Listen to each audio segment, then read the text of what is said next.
দিদি, আপনি মানেন না মানেন জেনে রাখবেন ধর্মের কর বাতাসে নড়ে। বাংলার মুখ্যমন্ত্রী কমসে কম এটা বলে দিন না যে আরজি করে কোনো ধর্ষণই হয়নি, কেউ খুনই হয়নি, সেটা বলতে ঝামেলা মিটে যায়। আরজি করে কোনো চিকিৎসক খুন হয়নি, আরজি করে কোনো অপরাধ হয়নি বলে দিন। লজ্জা লাগে না আপনার? তার মা বাবার কাছে গিয়ে আপনি ঘুষ দিতে চেয়েছিলেন। ঘুষ দেওয়া আপনার চরিত্রের মধ্যে পড়ে। অপরাধ করানোর পর ঘুষ দিয়ে কেউ বিপদে পড়লে তাকে ম্যানেজ করে আপনার ক্যারেক্টারের মধ্যে পড়ে। কুৎসা মানেটা কি? যা নয় তা বলাটা মানে কুৎসা। তাহলে আরজি করে কি ধর্ষণ হয়নি? আরজি করে কি ধর্ষণের পর খুন হয়নি? বলুন, আপনি বলে দিন যে না, আরজি করে কিছু হয়নি। বাংলার মানুষ আপনার দ্বিচারিতা, সততা, চালাকি তা ধরেছে, তা চিহ্নিত করেছে। আপনাকে তাই নিন্দা করছে আপনার বিরুদ্ধে।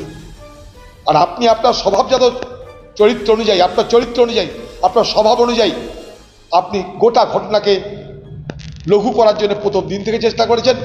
আজকে বলবেন কুৎসা, কালকে বলবেন ষড়যন্ত্র, পশ্চিম বলবেন আপনার সরকারের প্রতি বাকি সকলের ঈর্ষা, হিংসা, তাই তারা অপপ্রচার করছে। তাহলে বলে দিন যে আরজি কর কাজে কিছু হয়নি। বাংলার মুখ্যমন্ত্রী কমসে কম এটা বলে দিন না যে আরজি করে কোনো ধর্ষণই হয়নি, কেউ খুনই হয়নি, সেটা বলতে ঝামেলা মিটে যায়। কুৎসা মানেটা কি? যা নয় তা বলাটা মানে কুৎসা। তাহলে আরজি করে কি ধর্ষণ হয়নি? আরজি করে কি ধর্ষণের পর খুন হয়নি? বলুন, আপনি বলে দিন যে না, আরজি করে কিছু হয়নি। আপনি আরজি করে ডাক্তারদের সান্ত্বনা দেওয়ার জন্য মনে করে দেখুন, একটা মহিলার ধর্ষণ এবং খুনে যাওয়ার পর আপনি তাদেরকে খুশি করার জন্য বলেছিলেন মহিলার নামে একটা বিল্ডিং করে দেবো, ডেডিকেটেড বিল্ডিং হবে। এই হচ্ছে আপনার মানসিকতা। তার পরিবারের মা বাবাকে যে কথা বলেছেন সে কথা আপনাকে আজকে প্রত্যাহার করে নিতে হয়। বাইরে সেই মা বাবার বিরুদ্ধে আপনি আজকে অভিযোগ করছেন। দিদি, আপনি মানেন না মানেন জেনে রাখবেন ধর্মের কর বাতাসে নড়ে। বাংলার মানুষ আপনার দ্বিচারিতা, সততা, চালাকি তা ধরেছে, তা চিহ্নিত করেছে। আপনাকে তাই নিন্দা করছে আপনার বিরুদ্ধে। আর আপনি আপনার স্বভাবজাত চরিত্র অনুযায়ী, আপনার চরিত্র অনুযায়ী, আপনার স্বভাব অনুযায়ী আপনি গোটা ঘটনাকে লঘু করার জন্য প্রথম দিন থেকে চেষ্টা করেছেন। আজকে বলবেন কুৎসা, কালকে বলবেন ষড়যন্ত্র, পশ্চিম বলবেন আপনার সরকারের প্রতি বাকি সকলের ঈর্ষা, হিংসা, তাই তারা অপপ্রচার করছে।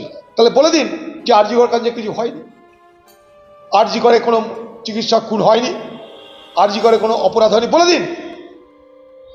লজ্জা লাগে না আপনার? তার মা বাবার কাছে গিয়ে আপনি ঘুষ দিতে চেয়েছিলেন। ঘুষ দেওয়া আপনার চরিত্রের মধ্যে পড়ে। অপরাধ করানোর পর ঘুষ দিয়ে কেউ বিপদে পড়লে তাকে ম্যানেজ করে আপনার ক্যারেক্টারের মধ্যে পড়ে।